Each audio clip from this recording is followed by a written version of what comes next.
I like listening to Ray Dalio. Yeah. You know, he understands the markets, man. I like how he talks about the markets. Mm-hmm.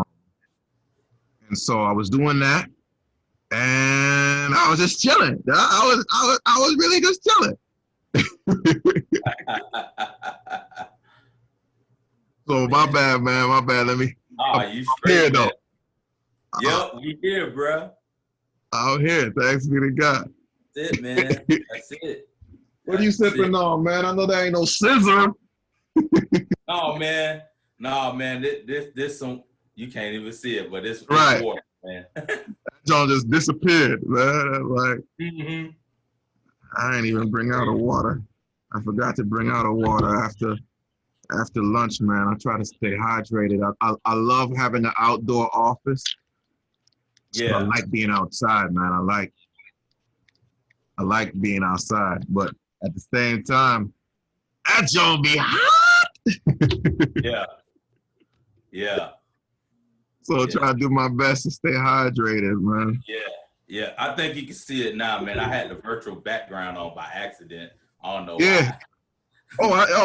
I assumed it was on because you said you was gonna try it from home this time. Yeah, man. I ended up coming to the office today. Okay. I said I'll try one more time from the office. I want to make sure that that for real, you know, I got real internet. You know what I'm saying? Right. So. Man, I still it's crazy because I'm seeing myself behind. Yeah. I don't understand why that is. The only thing because I don't think it was like that when I was talking with Case earlier. It's caught up now, a little bit anyway. Yeah. So I see it's going in and out. I don't know. But again, maybe this is the sign. I just hit it from the crib, man. Hey, who knows, man? At the end of the day, like I say, by God's grace, people come for the content and not for the special effects. That's it. You know, I'm gonna do my best to wow them with special effects. Yeah. And do something, but at the same time, it's really about the dialogue, about the conversation, man. Mm-hmm. Yo, I say this. I got a copy of that book, Hush Harbor, lady, sister, Freddie. I can't remember her last name. I don't have the book right in front of me. It's a children's book, man. Really? On the Hush Harbor, man. It was good. I'm gonna get it on Kindle after this. After we finish, man. Man, it's good, Doc. Like straight up, I cried. Wow. You know, I'm gonna tell you something, man. I'm gonna tell you, man, the best way for us to like really get into our history is reading children's books. Hey, you know, we still on milk. We can't handle solid food yet. Yep. You right about it. We gotta go back to Gerber, man. Like, right. Mash it up and, you know. Yep. And start from scratch, man. But it was very good, man. My wife read it to Makeda last night, and she was like, my wife came back like, yeah, it was very good, you know, like, it's real cool. So, you know, but who knows? Who knows, man? I mean, who knows what really helps and what really has to happen to begin creating that liturgy. You know, I was thinking about that as we've been talking about this liturgy. You know, I'm thinking about, okay, the components of ordo, right? Like, you know, I know in the Episcopal tradition, you know, we talk about acclamation, proclamation, interpretation, confession, you Eucharist, dismissal. So you come in, you acclaim the destination. You identify where we going, and having identified our destination, ultimately the lifting up of our hearts into the kingdom, having identified the destination, we proclaim the word, and proclaiming the word, we then interpret the word, through hopefully through prophetic preaching, but traditionally in the Episcopal Church ain't much prophetic going on, but it's supposed to be prophetic preaching, right? And that's why here's the other thing, man. That's why our history and who we are as a people, that's why prophetic preaching is so relevant. That has been kind of like the origin of our preaching as a people, especially being on this continent of North America. Yeah. In those colonies. Yeah. I mean, it's funny because Sister Freddie talks about that in the book, right? She talks about going to the hush harbor where we could be ourselves, because we would get in trouble for expressing ourselves in white folks' church. They didn't want us moving and speaking and shouting and clapping, and we had to learn to sit still like white folk. Yeah, the only thing we could do is usher. So and you gotta wear the white gloves because they didn't want your skin touching theirs. But look how we still hold on to that, Doc. We still hold on to it, man. We still think that that's the hallmark of good Christendom, man, to have on some white gloves. Right. We serve the elements to those who our ancestors called their masses. They got to wear the gloves. And look, we put the white sheet over the elements because they want to keep the flies away. And here we are, we in air-conditioned buildings. We still have white sheets. Man, look, Doc. It's crazy. It's crazy. It's crazy. Insane. Insane, right? We ain't supposed to talk about that. We ain't supposed to talk about that, man. But so that interpretation, right? That interpretation of the proclaimed word supposed to lead you to stand up on your feet, right, and make confession. I believe in one God, Father Almighty, creator of heaven and earth. You know what I mean? That you come to that confession, and having confessed what you believe, who you believe God is, what you believe about God and your relationship to God, then we make the deeper confession, which is the confession of our sins, how we've turned our backs on God, how by turning our back literally on him and by turning our back on one another. Mm-hmm. And having reconciled that, we then move to, we are now ready to partake of the holy elements. Now, don't get me wrong, white folks don't do that. That's what's laid out in liturgy. Hey, some black people don't do it. Oh, I'm just saying, because most black people don't go to liturgical churches. You know what I mean? Yeah. Most of us don't go to churches that have a prescribed liturgy. Right. But whereas, most white folks don't anymore either. Mainline denominations have fallen away. But in the mainline denominations, that's supposedly their claim to legitimacy is their liturgy. For sure. But only then are you ready to partake of the holy elements and partaking of them so that you can become one with God and one with those with whom you are partaking the elements. And having ascended into the heights of the kingdom, feasted with the Lord at the heavenly banquet, you then return from the kingdom to go into the world as, an offering worthy of his sacrifice. Yeah. So in a nutshell, that's liturgy. How do you do that? What does that look like? for a true Black religion that binds us back to Blackness in the Imago Dei? So I think that for Blackness, or for who we are, our ancestors being from the continent that's named Africa, our liturgy has been a lived experience. Mm-hmm.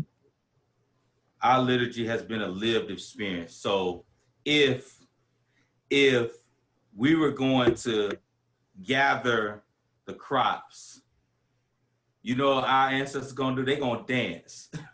There's gonna be that drum beating, you know, and there's gonna be singing, there's gonna be shouting, you know, all of this, everything was in celebration. It's embodied. So that has been our worship, you know. Wait a minute, was it celebration? I want to push on that a little bit, man, because was it celebration or was it, and I'm really wondering, right, because of some stuff I'm reading, well, I'm listening to Viktor Frankl's Man's Search for Meaning. Great book. And so I'm wondering, was it celebration or was it defiance? Did they dance and sing in celebration, or did they dance and sing in defiance? Because what I learned from Frankl is that in the Holocaust, in the Nazi death camps, in the concentration camps, the Jews learned to sing songs. They learned to play games. They learned to do different things that seem crazy to be doing in the midst of such a degraded reality. But they did them as a way to hold on to the little piece of humanity that was remnant, that they could hold on to. The Nazis wanted to strip them of their humanity. So, and that became a way for them to hold on to their humanity. So I was wondering, was it celebration? Like, we happy? Because this is what happens to Black folks, right? They use that as evidence. White folks use our singing and dancing, our celebrating, as proof of the happy darkies. So, yeah. So I wonder, was it celebration or was it more in defiance? Like, this is our proclamation of our humanity. That, because humans laugh, humans dance, humans do celebrate. And Massa tried to strip us of our humanity. And in the slave dynamic, in the Holocaust dynamic, there is no reason to celebrate. So that's why so that's why I kind of made this notion that you know, naming the geographic region. So our ancestors specifically in the continent that's called Africa, that's how they embodied, you know, their everyday living, you know. And what happened was that, you know, and I think E. Franklin Frazier talks about this, is that those things live in those descendants or our ancestors now who, you know, survived the Black transatlantic slave trade, you know. So when they came over to the colonies and they were forced, they were oppressed, they were held as captives to pick that cotton and cut the tobacco and those things of that nature, then it takes on, to your point, it takes on a different meaning. It takes on this form of what Howard Thurman calls deception. You know, so it is defiance. It is resistance. It is rebellion.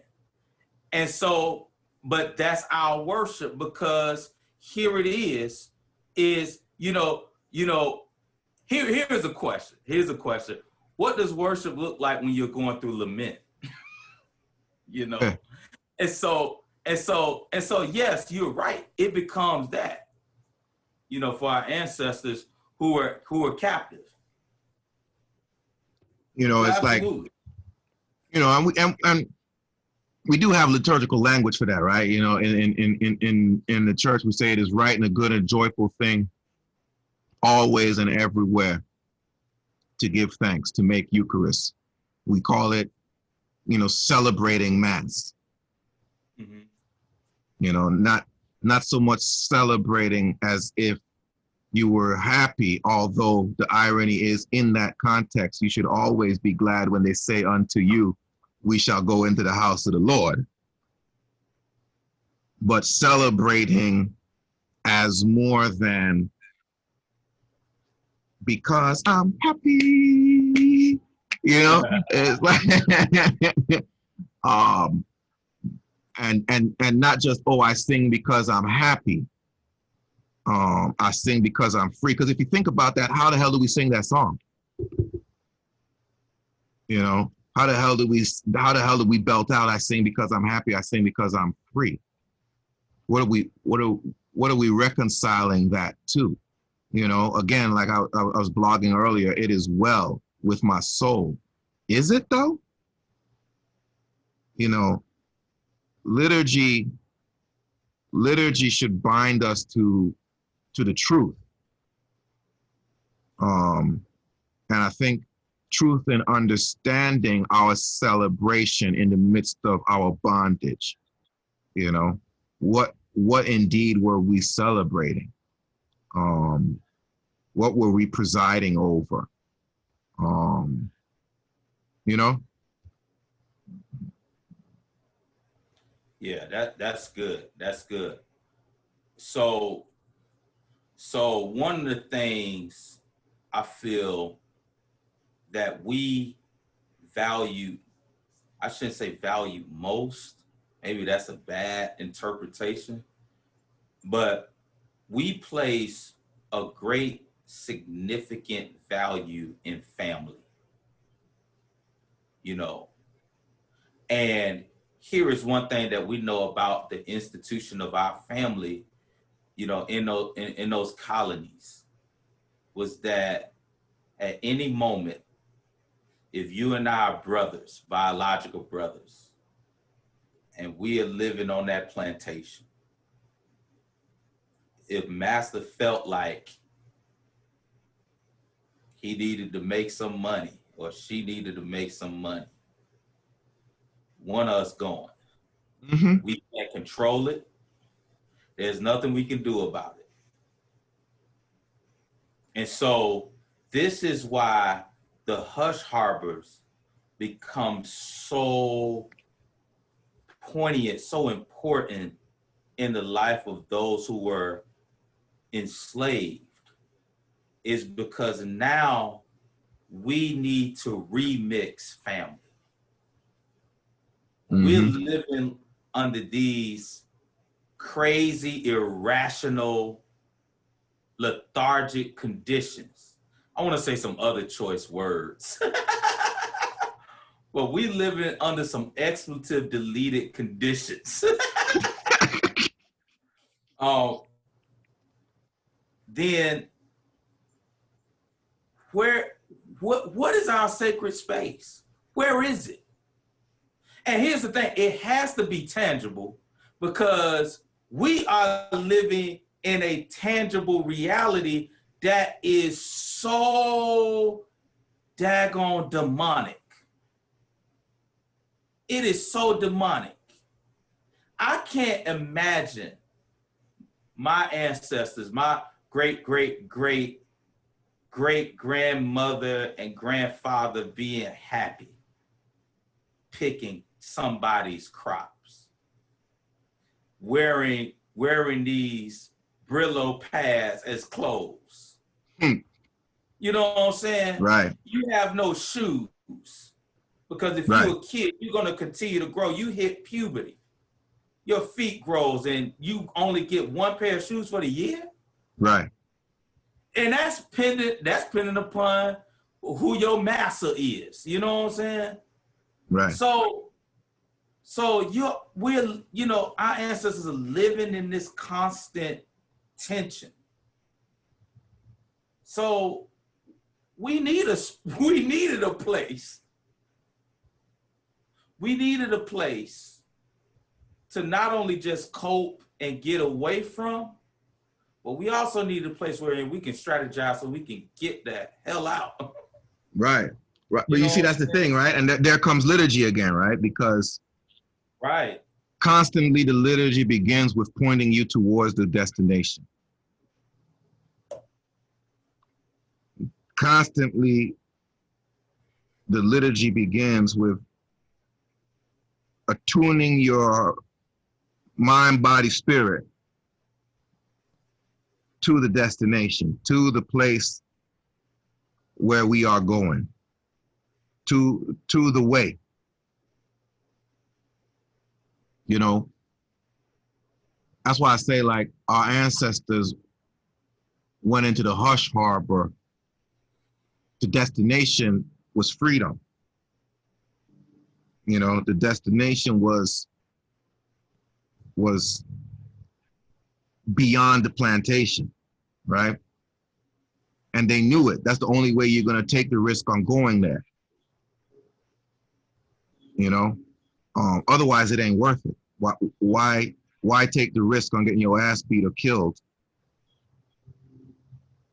if there's nothing beyond your existence, right?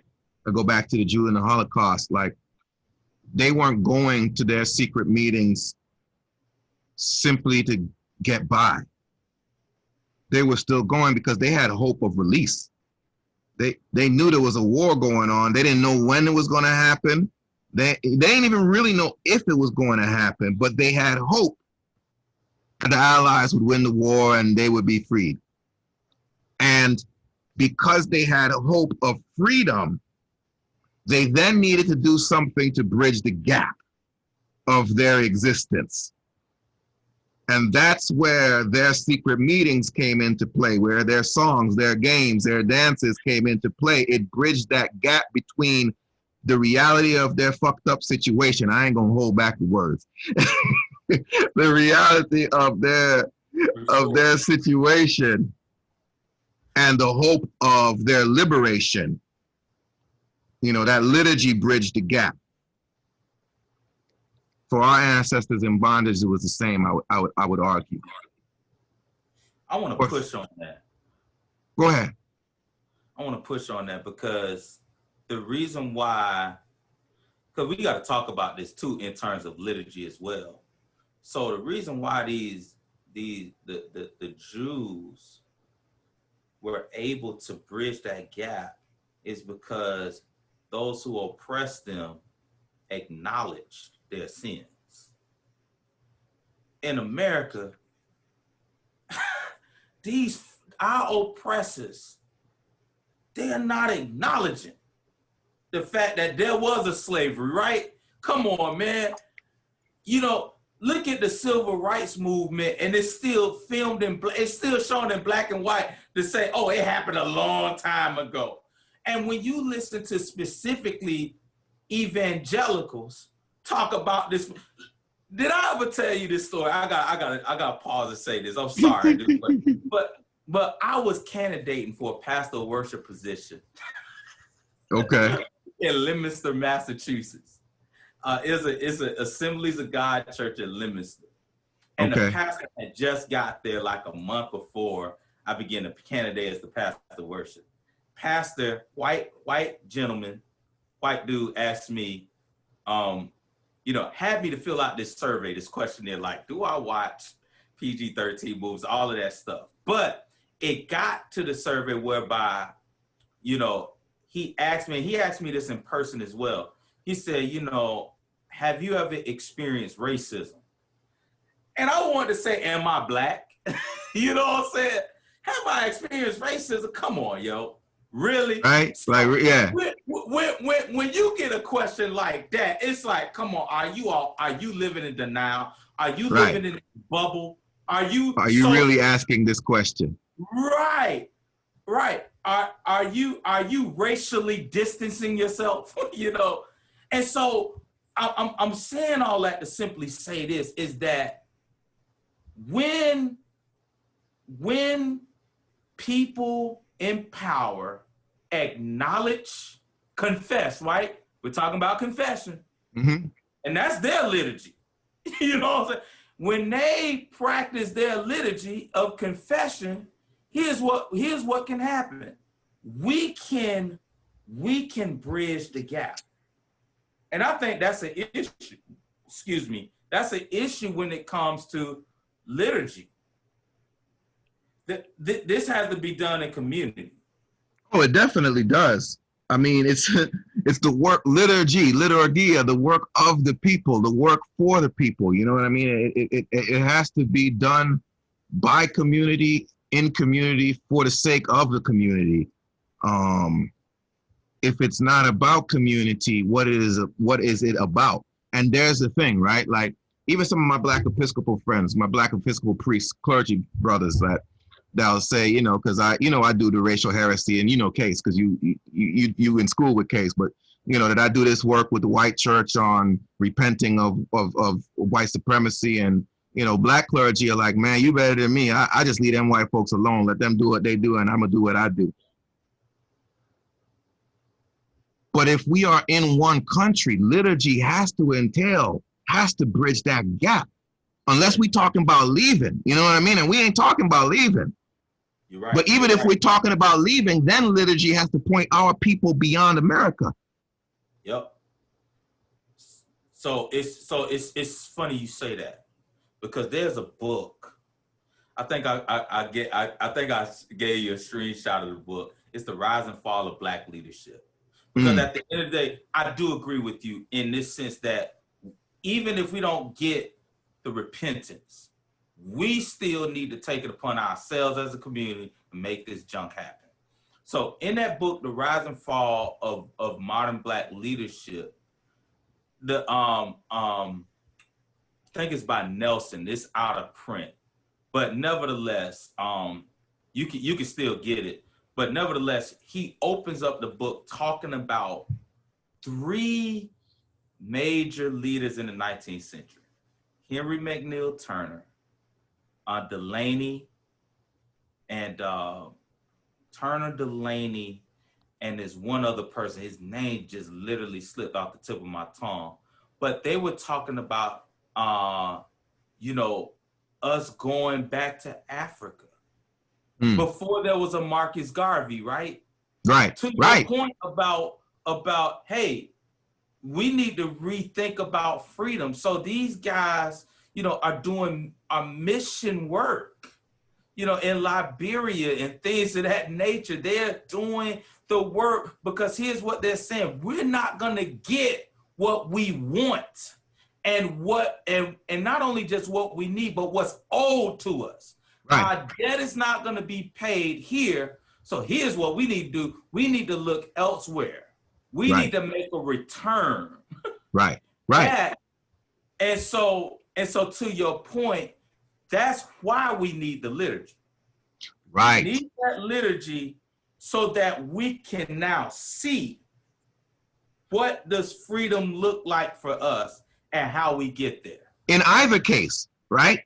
Whether it means leaving or whether it means not leaving, like both of which take work that we don't want to do.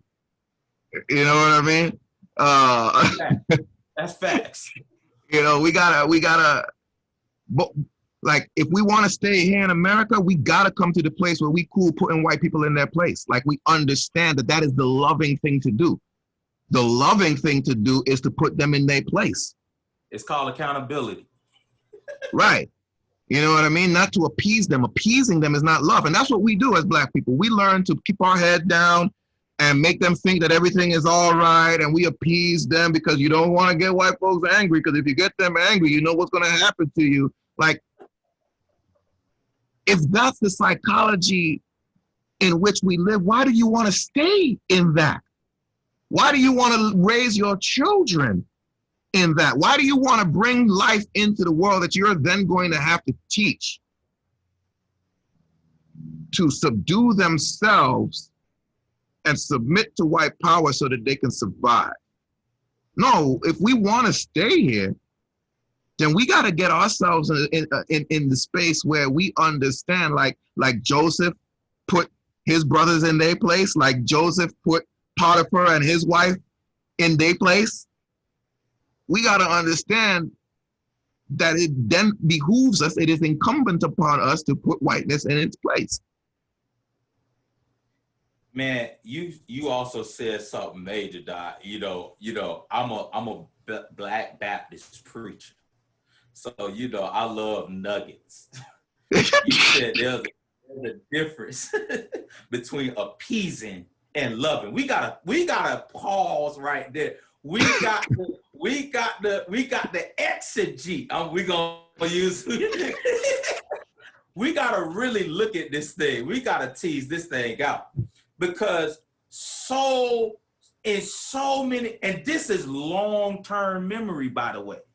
This is why we are docile, a lot of us, because we have been taught in order for us to love, we have to appease.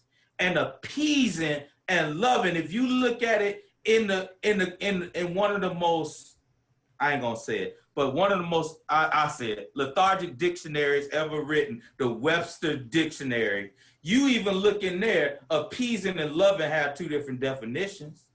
Right. You know what I'm saying? So you just hit on something. But that's what our liturgy now teaches us to do. Appease. Pat them on the back and applaud them for all that they've done. Like, look at you, Massa, you've been good. You gave us voting rights. Oh, Massa. You put me, and here's the other argument that's made in that book, The Rise and Fall of Modern Black Leadership, is that this whole notion of leadership, this is why we need liturgy, because liturgy also shapes our leadership. And so what happened was in the 80s and the 90s, Black leadership moved from community to individualism. Mm-hmm. So I'm going, and it's still prevalent today. I mean, we see it, you know, look, we see it in our politicians. We see it in our preachers. Look, it started when, I mean, it really culminated in the 60s after they started assassinating us. And Black folk was like, man, the hell with that. I ain't gonna be like King. They ain't gonna get me. So I ain't working on community. I'm gonna work for myself. But they started buying us off. But it started before that. You know what I mean? When the minute Exodus didn't mean us leaving America, the minute we found it, so I'll say this, it started with the Great Migration. The minute Exodus meant leaving the South, staying in our Egypt, and just moving to the North like that was going to be better, that's when it changed to individualism. Because Exodus had to be something, Doc. And so Exodus, a communal narrative, became an individual narrative, which ended up resulting in us wanting to exodus from ourselves, which is why we wanted integration in the first place. We wanted integration because we had come to see it as a death sentence to be confined to ourselves, to be confined to Black businesses, to be confined to Black schools, to be confined to Black neighborhoods was a death sentence. And freedom became the ability to leave ourselves behind. So I need the right that if I am a good enough Negro, I can move out of the ghetto. I can move out of the hood. I can leave my people. I can go to the white schools. I can do this. I can do that. And I can do that for me and for mine. The rest of them niggas, they on their own. But I'm going to exodus. Either you slinging crack rock or you got a wicked jump shot. But by any means necessary to pervert Malcolm, by any means necessary, I will get out of myself. I will get away from myself. I'll come back on Sundays and go to the Black church. But you notice, most parishioners Most of your parishioners, I don't know, I'm going to just go out on a limb. Most of your parishioners don't live in the neighborhood that the church is in anymore. We exodused from those neighborhoods.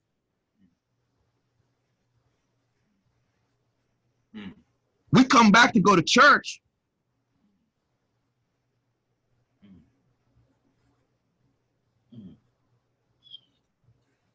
Woo, doctor. I think because I'm feeling convicted myself, man. Yo, dude, it convicts me too. So I think the liturgy now for us is I think it's wrapped in this question. What brings us back to this communal formation? And so there are 4 things that I'm gonna suggest. Because I've been doing this work myself, man. I'm still doing the work. And I think the work doesn't finish until we transition from this earth. So as long as we have breath in our body, we have to be dedicated to this work. There are 4 things that I'm going to suggest, or 4 C's. The first thing we have to do is what I call confrontation. We really have to confront our thoughts, our feelings, our behaviors. We have to confront those things. We have to confront by asking ourselves questions like, why am I leaving? You know, and if it's, I want a better life, that's okay. But be honest, authentic, and transparent in that. And then if it's a better life, you know, just for your family, then maybe confront this. How does your family fit in the beloved community? You know, I'm just asking questions, you know, but that's conversation. No. It's just being able to ask, and I'm gonna be a moralist right here, being able to ask the right questions, and the right questions are the questions that drives us to a deep sense of consciousness. So that's the confrontation. It's gonna hurt. It's gonna make you cry. Man, hey, listen, you ain't gonna want to deal with the question. No. Oh no, but dude. What we have to do is we have to hold ourselves accountable to God, hold ourselves accountable to ourselves, and hold ourselves accountable to our community, our family, churches, organizations, whatever you belong to.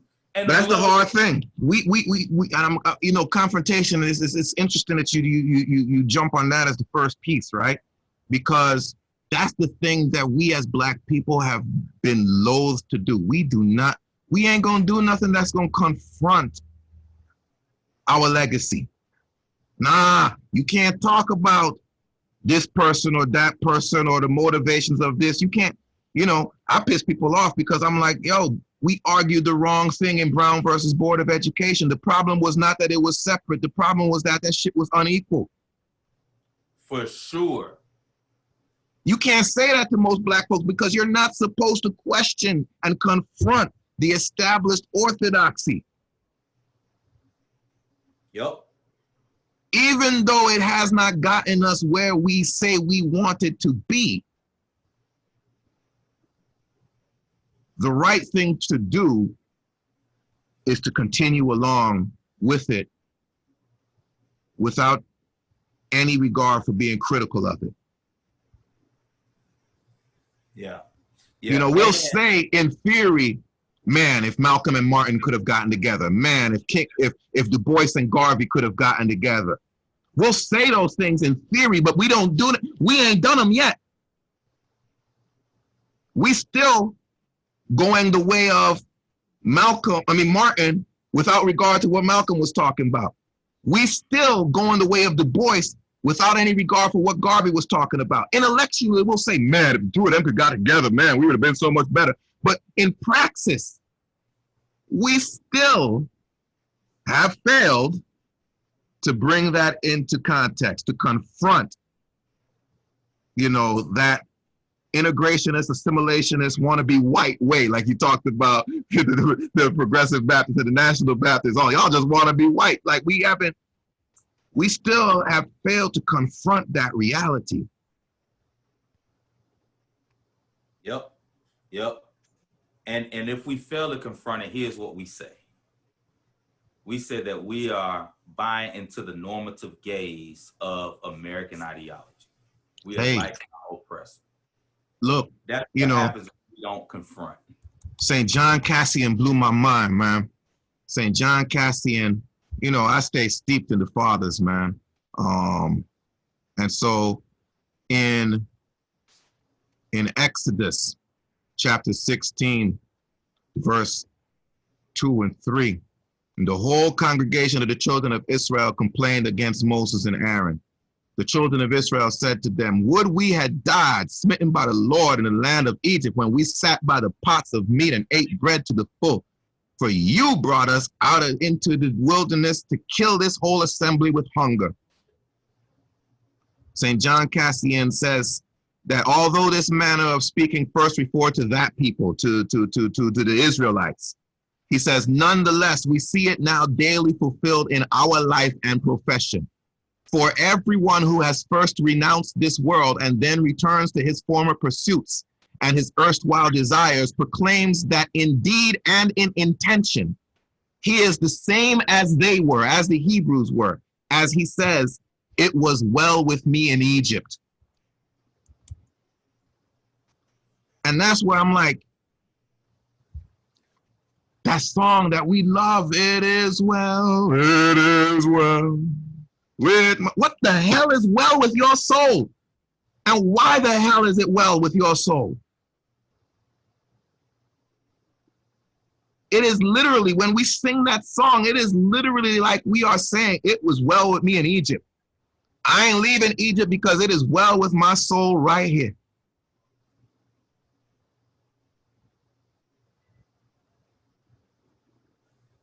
As another irony on the side, it's ironic that hymn was written by a white man. Now, most of them were, right? It's like yet another example of slaves be obedient to your masters. Adopt this song. It is well with my soul. What the hell is well? Yep. And that's why the work of confrontation is so important. Right. So that's why I was saying it's interesting that you start with confrontation, right? Because there's a lot to confront. There's a ton to confront. And until we do it, like, we can't even decide if being here is the answer or leaving here is the answer, because we can't even confront the reality of where we are. Yep. But if we can do that deep work, that what I call courageous work that our soul require, from the late Dr. Katie Geneva Cannon, if we do that work of confrontation, it's going to lead us to the second one, which is confession. We'll be able to say it with clarity, what confronts us. We can say, I was listening to this podcast. It's the remix by Miss Blue. I used to love that podcast. I still do. But I was heavy in it back when we were in grad school. But she was saying in that podcast, she said how children are able to confess their feelings. They'll say things like this: I'm mad, I'm angry, I'm happy. And if you ask them why are they mad, because so-and-so did this to me. But as we grow older, we won't even say we're mad. Right. We won't even say what the person did to us. Right. And so that's why confession in this moment becomes so powerful, because we sat with, we embraced, we accepted the confrontation, and we did the work to unmask those things. And when we do that work, then we can confess what it is. And when we confess it, we say it. we confess it. And here is the thing, we got to be careful where we confess it. And I want to make this clear, is that we need a sacred space.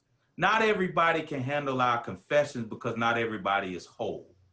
And this is what as I go through this, we'll see what that wholeness is. And here is what liturgy will always lead us to as a community, is this wholeness. And so the thing about the confession is who we confess it to, whether it be God or whether it be those of us who walk with God. It's all God to me, you know? Yeah, it's all one. It's all one. And so with that being said, I can confess it in beloved community with people who are doing the same work I'm doing. And that's what the liturgy is, right? Right. It enables us to walk and live in beloved community. And so as I'm confessing, you're confessing, and we have this sacred space. Right. And we're sharing our confessions based on what we are confronting on a week-to-week basis, you know? Right. So through confrontation, through confession rather, it leads us to stage number 3, which is conviction. So the confrontation and the confession, it shapes our conviction.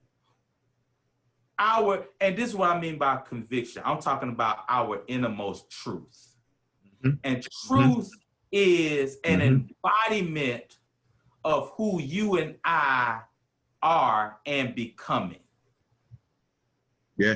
So for instance, there are 2 things that I personally care about in life. You can say everything about me, you know, Jimmy ain't, you know the expletive deleters, you know, it starts with an S and it ends with a T, you know, Jimmy ain't blank.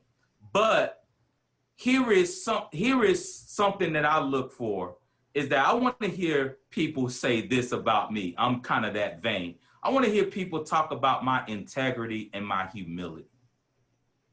I want people to talk about my integrity and my humility. And through my integrity and my humility, then I can embody other attributes like commitment and compassion, you know, these other things, but it's through my humility and integrity that keeps me centered with God, self, and others. And so those convictions then are shown, watch this, through my thoughts, feelings, and behavior towards others, even when they are splintered. And so through confrontation, through confession, and through my conviction, here is what it leads me to, and this is number 4, conversion. Amen. So I feel like, bruh, that when we talk about liturgy, it's to guide people through to that process. It's to guide people through. And see, this is why I was going to add to that, right? Because I agree with you in terms of those stages. I do. There's no disagreement. I think this is where the role of the preacher comes in, right? And I know you see me darting around. Whoever's watching may see me darting around.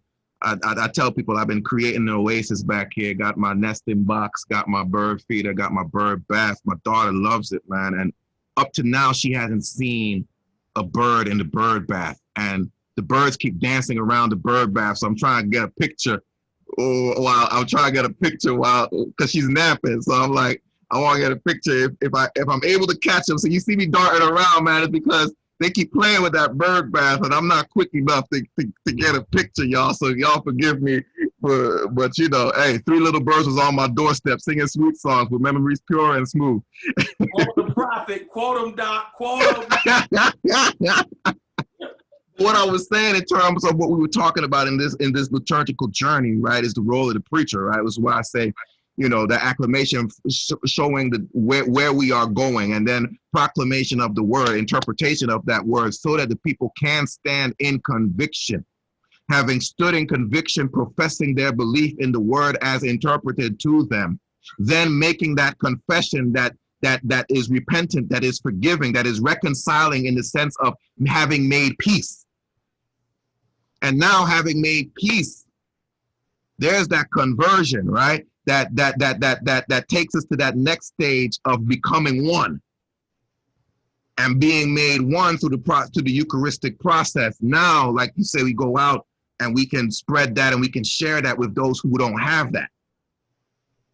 But it becomes incumbent upon the preachers interpreting the word. And that's why, we was talking about it a couple of weeks ago, man. I can't remember who was talking about it in a podcast. No, I think it was just over a text message, man. When you had me listening to, was it C.L. Franklin? C.L. Franklin, man. Man, it was an amazing message. But I think for too long, especially in the Black tradition, right, we've been so much taking people to experiential levels. We lift them to the rafters. With all of the droning, the cadence, the totality of it, the use of imagery and taking the word and mixing it with our existence in that cadence of song and maybe a dance or two that brings the people that, yes, the Spirit comes down and it fills the people and they shout and they scream and they, yes, Lord, speak, Pastor, and because they are rising to the kingdom.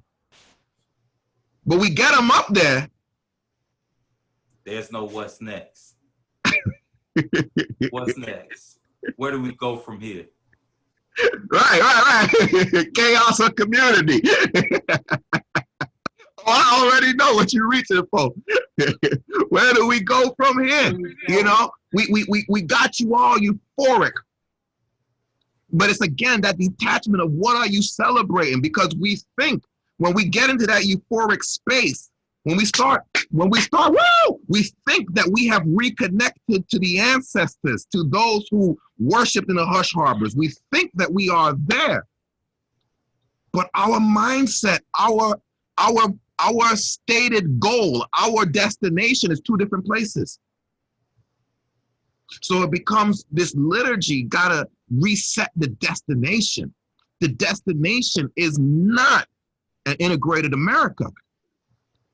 As much as I love the constitutional language, not the constitutional intent, but the constitutional language, it is not even a more perfect union. No.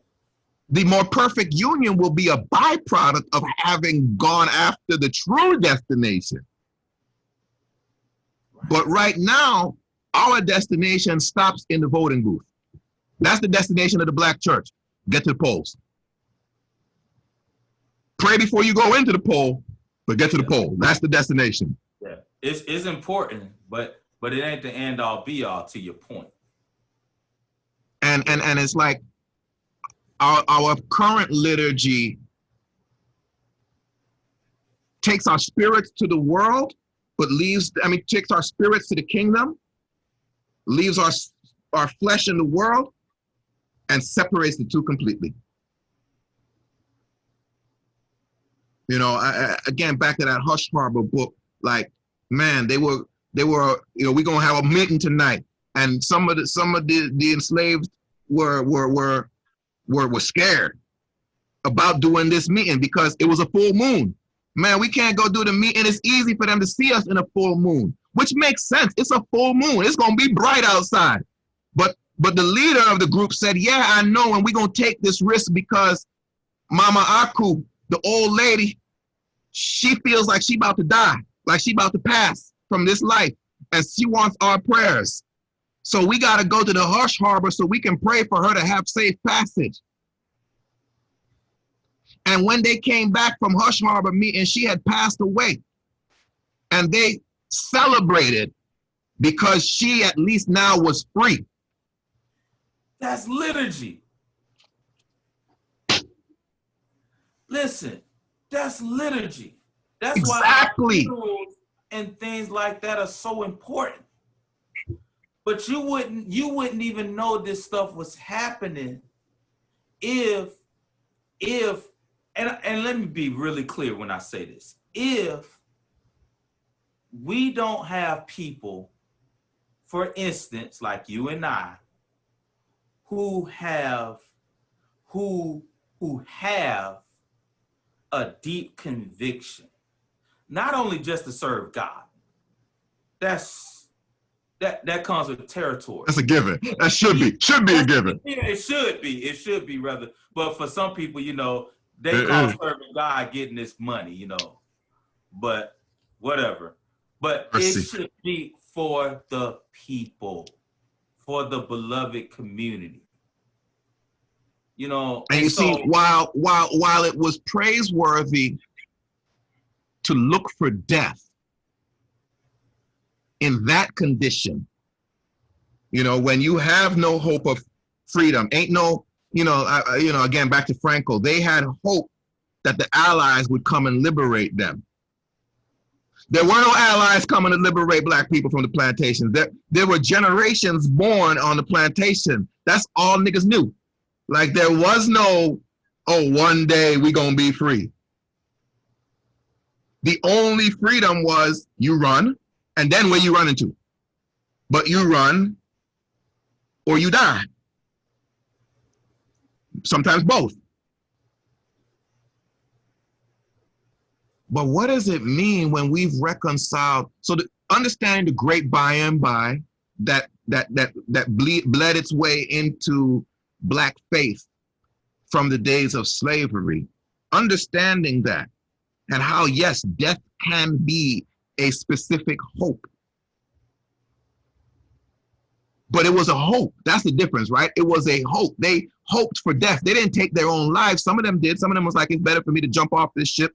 But once we had been born into slavery and bred into slavery, we weren't taking our life like that. You know what I mean? We weren't committing suicide because that was a way to find freedom, but we were hoping for death.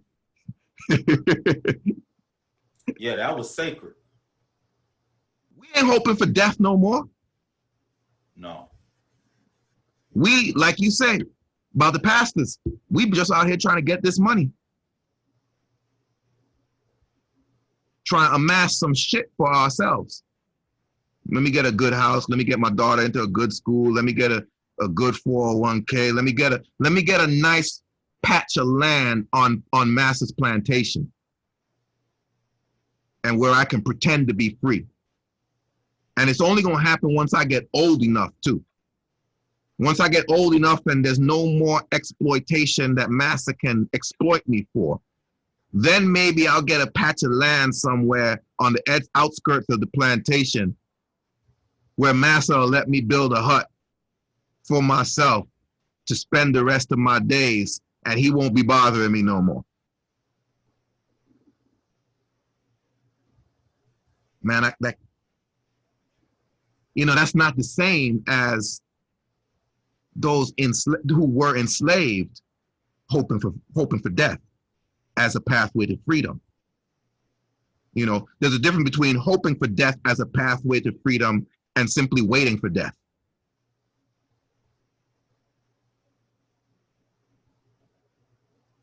And that comes along with liturgy, because right now, the liturgy of the church, of the Black church, conditions us to simply wait for death.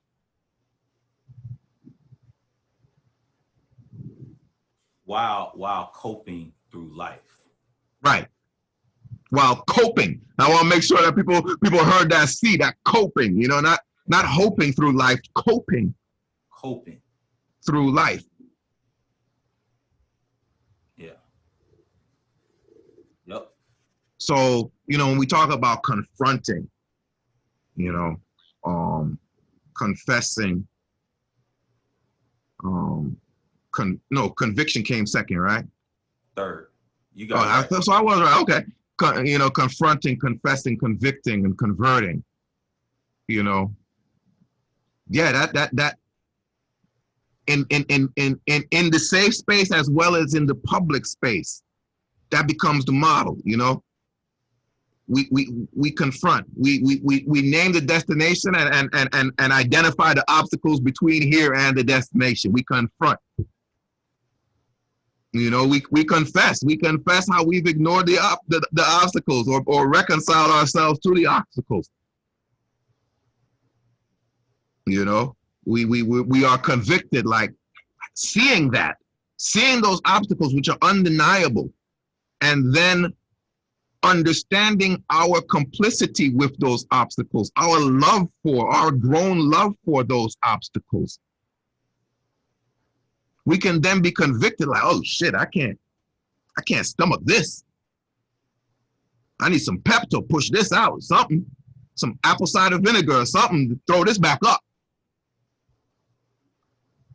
And then we can be converted, like, okay, now I got a different way. And to me, that's, especially if we're going to stay in America, that's the only hope. The only hope is to confront this nonsense in such a way that confesses the truth and causes others to confess. So that by our convictions of experience, they can be convicted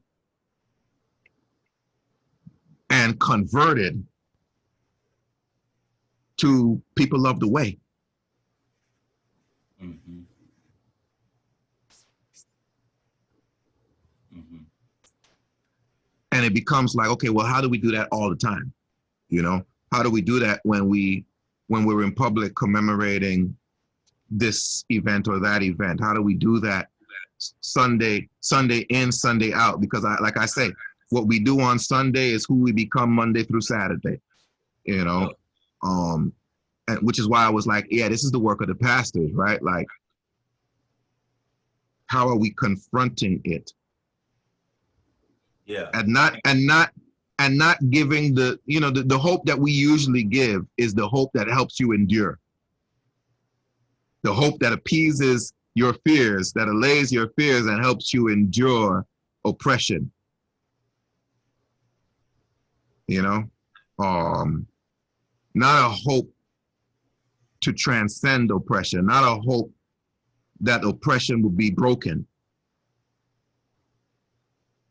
It's just a hope that you could endure oppression until it hopefully passes.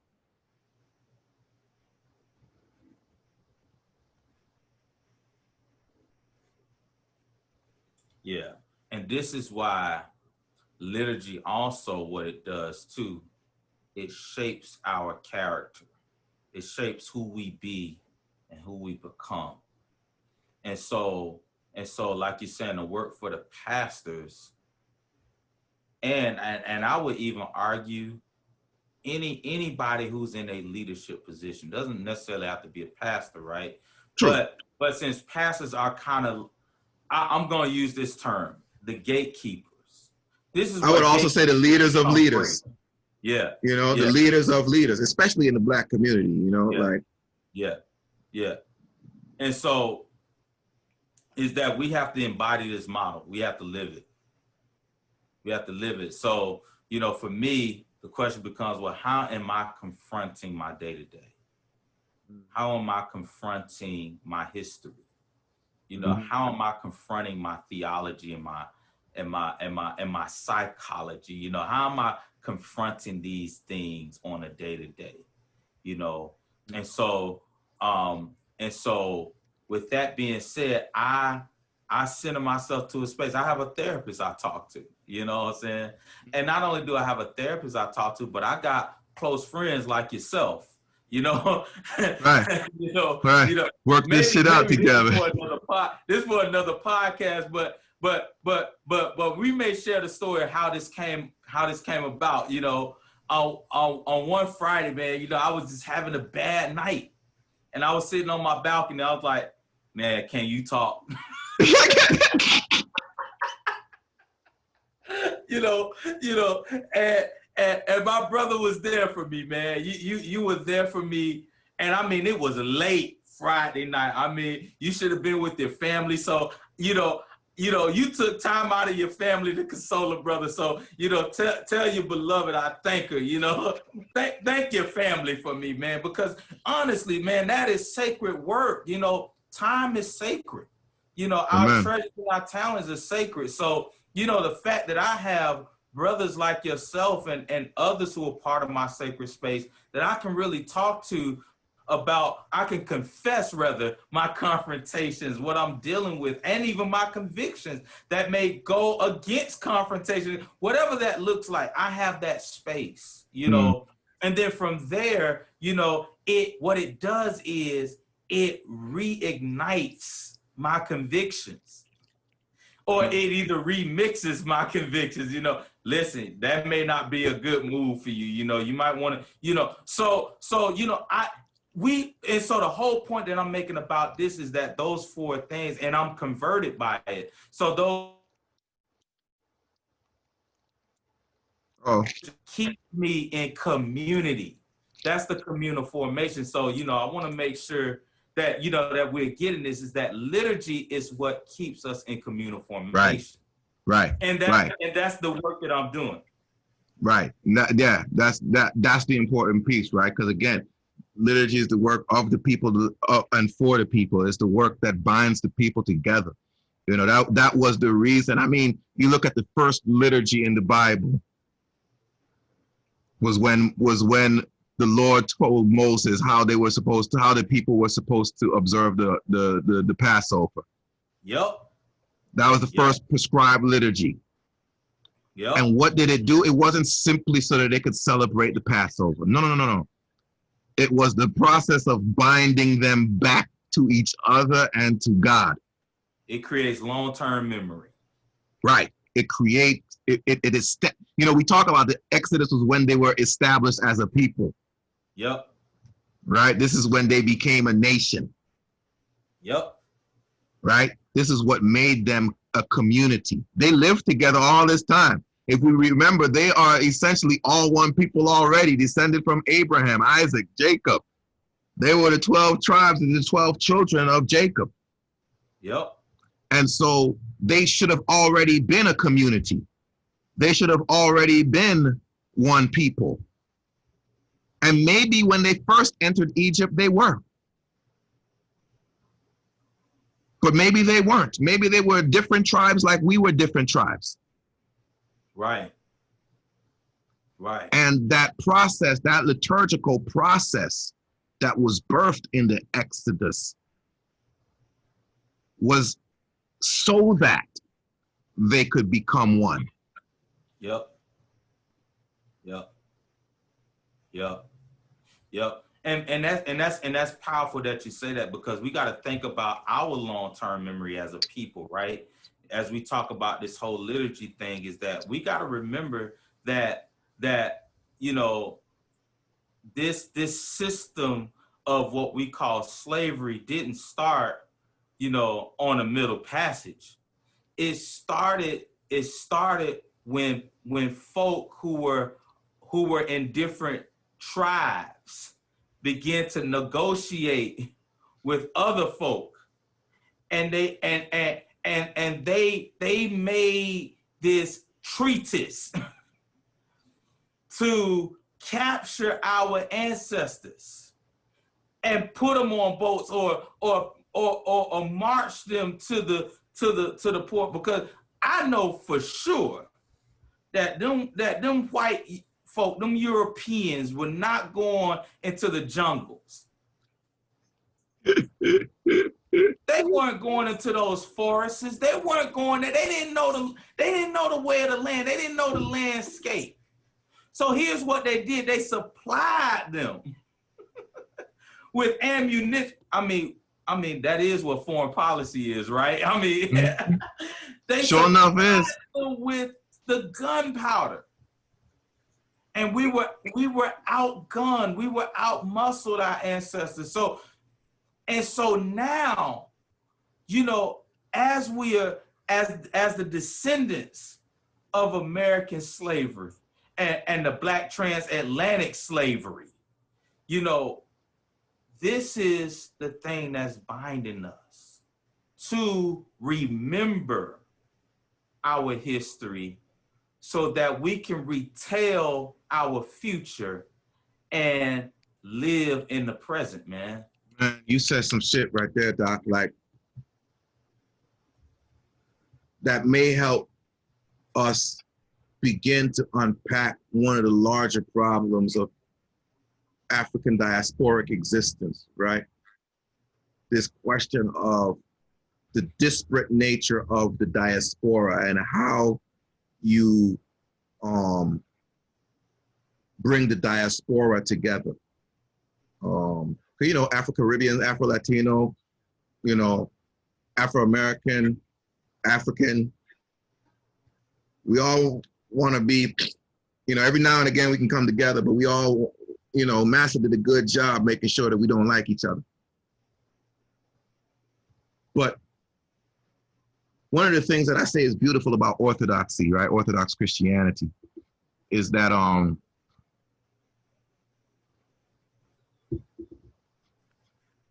the liturgy is one. It's embellished by culture. So the Egyptian church may use more symbols. You know, the Ethiopian church uses drums. You know, you may have different vestments here and there, different array of colors. But the skeleton of the liturgy is one. The skeleton of our experience as Black people is one. Our liturgy may have a little different flair. Afro-Colombians, Afro-Latinos, their liturgy may have a little different flair. Afro-Caribbeans, their liturgy may have a little different flair. But if we're doing that soul work, and so that liturgy is true, so that liturgy is orthodox, so that liturgy is reconciled to the skeleton of experience, man, imagine how much easier it is for us to get in where you fit in. You know, for us to, oh yeah, we may do our liturgy here, you may do your liturgy there, but when we come together, we understand the liturgy. I may have to learn how to clap a little faster because your song's a little faster. I may, you know what I mean? But instantly, the liturgy is the same and it's recognizable. And so we see each other. And we see each other and we see the oneness that exists between each other. But right now, with no liturgy, I imagine the same is true for Afro-Latinos, that there ain't no liturgy. You know, from the Caribbean space that I know, I don't know all the Caribbean, so I ain't gonna move to say that, but there ain't no liturgy. It's not just Black Americans where we have no liturgy. And the trick, I would say the trick of the white man has been to tell us that we don't need liturgy or convince us that we don't need liturgy, such that the majority of Black Christians, I ain't got nothing to do with no liturgy. Right, that's an oppressive tool. When it's really the tool that would empower us to freedom. Yes, sir. So I like that, man, that you know, confrontation, confession, conviction, conversion.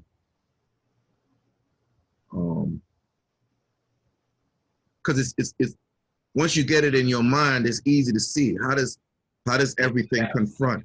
How does and when I see what's been confronted, what do I need to confess? What is the confession that needs to be made? Having made that confession, it should convict me. If I'm really confessing something, it should convict me. And being convicted, if I'm truly convicted and not just pretending to be convicted, if I'm truly convicted, I will be converted. It will change my whole perspective, my whole praxeological outlook. My whole way of being, you know, nobody really uses praxeology. My whole way of being, you know, the way I interact with the world and with those of the world will be different. And we damn sure need to interact with those of the world differently. Absolutely.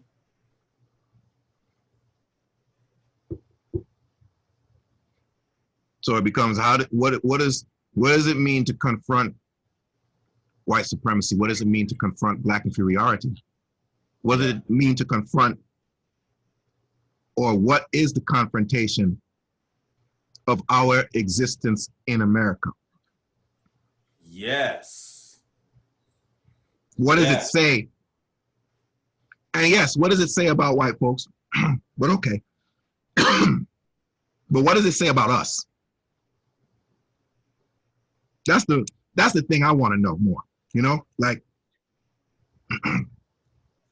not out of disregard for white folks, because, you know, the Lord wishes not the death of the sinner, but that he would repent and live. We are all brothers and sisters created in the image of God. I love my brothers and sisters. Even those, like Joseph, even those brothers and sisters who would turn against me. Yet and still, what does that say about us? You know, can you confront that? Can we confront that? Do we have the pastoral care to aid us in confronting that? Ooh, now you preaching, Doc. Doc, because we don't have it if we're not willing to live this thing out, apply it, embody it. So we're just splintered people giving counsel to other splintered people. And you know what they say, hurt people hurt people. It's the blind leading the blind. We've been doing a lot of that. Man, for sure. And so it's no wonder people don't want nothing to do with the church. And it's no wonder that all we do is, you know, when we come to church is, you know, hit me, Pastor. I need a quick fix of that Jesus stuff so I can go back to work for Massa. Woo! White power been acting up lately. I gotta get to church. Woo! Hit me, Pastor. Dope me up enough so that I can go vote. Yeah. But that's all we doing is we giving people a fix to help them be happy in suffering, to help them be happy, darkies. Yeah.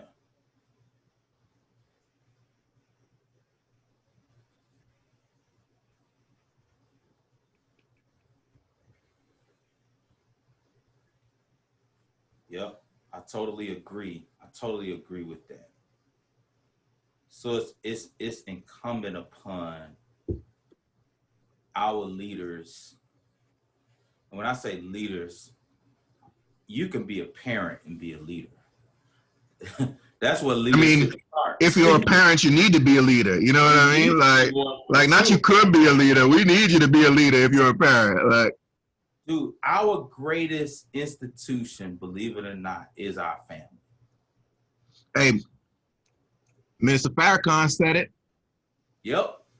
Back after the Million Man March, when he did the Million Family March, he was like, yo, the next generation must be the generation of family. Like, that's the revolution. The revolution is of the family. Yep.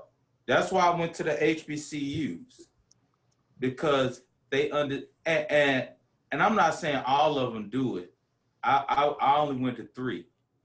So, you know, I started at Bethune-Cookman, which was founded by a Black woman who really believed in the concept of family while she was serving as the president of Bethune, when it became Bethune-Cookman College in 1923. You know, her house sits on the campus. Right. She lived in the community of her school. You know what I'm saying? She and her son Albert, until Albert was grown, you know. She's buried on that campus behind the home. You know, so this is the communal formation. Then we went to Howard. You know, I don't want to talk about Howard, but God bless him. You know, but mercy. The School of Divinity, though we were at that time on East Campus. They're over on West Campus with the law school. Are they over there now? Yeah. Because I went up by that building. I was up there a few years ago, maybe a year or so ago, 2 years, sometime. Yeah.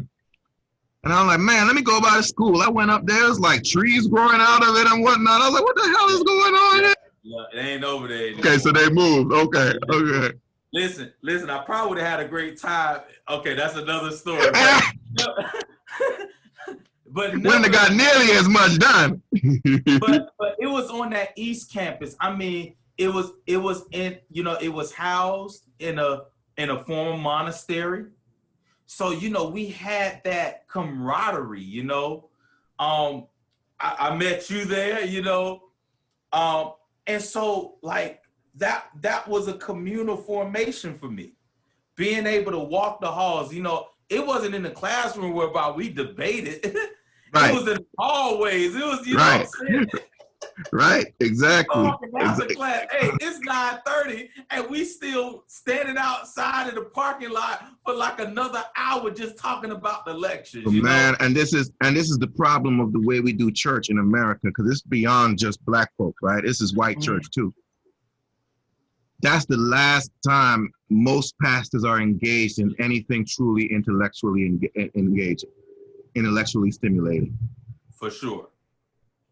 Beyond that, you are so caught up in the ins and outs of ministry as we've defined it in capitalist society, that you don't have no time to read, really. Oh. You damn sure don't read nothing heavy unless you go on sabbatical or maybe on your vacation or whatever. So, right. You go to, right? But if you a day in, every day pastor, 9 times out of 10, you so busy getting the lights fixed and cleaning up this and trying to make sure that you have something decent to preach on, but you ain't gonna go too deep because you ain't got no real time to really get in deep into what you're dealing with, and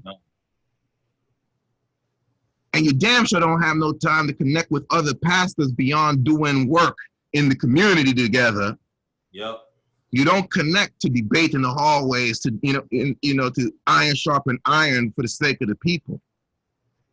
And that is even more true in the black context. We become so siloed, even though there's a church on every corner. Yeah, yeah. And our silos too, to your point, is centered around this kind of competition, man. So, I'm trying to get in this network with these group of people, who's out there doing it and killing it. But I thank God for COVID because it has cut a lot of that out. So now it brings us back to the centering, and it brings us back to those 4 stages we've been talking about in terms of what the liturgy looks like. It brings us back to that space where by now, everybody is now at home. So they viewing this stuff. So you can't just be coming out, in the words of Noah Joe, shaking mics, right? You can't be like, hey, that ain't gonna work. Now you have to say something with substance to what you're saying. That's what we are. Hence, and it's that's the important thing, right? Like you say, thank God for COVID. It sounds like a morbid thing, right? And for those who have passed, may the Lord bless and keep. May the Lord make His face shine upon them. For those affected by it in any other of those ways, may the love of the Lord bless them and touch them. Yet and still, we have to understand that every tragedy comes with opportunity. Yes. If you're focused on taking it, and the opportunity is, like you said, we have time now to dive in deeper ways. We have time now to engage in deeper ways, to sit back. I mean, not everybody is shut down anymore. Right. And there was a period where everyone was shut down. Mm-hmm. But even still, even those who are not shut down, your life is slowed down. Because even if you got to work, you probably ain't going to the bar. You probably ain't going hanging out. So you got more time. And especially in this time when we see at the same time the vitriolic flare-up of white supremacy, to be able to have time and space to confront the reality of American existence, to confront the reality that a federal employee in the health and human services is going to say to Trump supporters that they need to stock up on ammo and get ready for a civil war, get ready for insurrection if Trump decides not to stand down, when quote unquote evangelical pastors are going to be preaching about white folks need to get their guns ready so that they can defend the country after the election. When the Civil War goes down. Like, before we had an excuse to not confront it. Now we have time and space to confront it. It's got to be, this is the reality of our existence. Okay, now what do you want to do with that? You know, but it's the liturgical process that shapes what that decision is. Right now, the liturgy that we have says, we go vote and hope that along will come a white man who will be more kind. That's what our liturgical process says. We don't want to admit that, but that's all we're doing. We haven't even demanded that that white man say that extricating white supremacy from American life is issue number one. Right. We just hoping that whatever they do is going to be better than Trump. And so we might get a little blind. We might get a little breather. Yeah. Yeah. Yeah. Yeah. You know, but let's confront that. Is that really the liturgy? Is that really the witness that we want? Is that really what justice requires? Is that really what love requires? Does that really contribute to the becoming of beloved community? And what would make for beloved community in this space? Understanding the reality of where we are as a people, what would make for beloved community, and how do we construct ourselves, comport ourselves in such a way that leads unto that? You know, like you say, confront, confess, be convicted, convert, be converted. But yeah, it starts with that confronting. Yeah. Yeah. So what are y'all confronting out there? What are y'all confronting? How are you confronting it?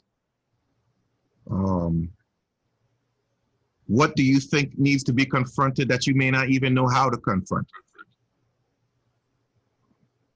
Let us know, like you've seen, you know, that stuff turned into to fodder for the next show. So, but yeah, you know, that's the search right now, brothers and sisters. That's the search. A charge to keep we have, a God to glorify, a never dying soul to save and fit it for the sky. We have come a long way, brothers and sisters. I ain't gonna say otherwise. I ain't gonna disrespect our legacy like that. We done come a long way, but we are nowhere near where we need to be. So let us march on till victory is truly won. Peace.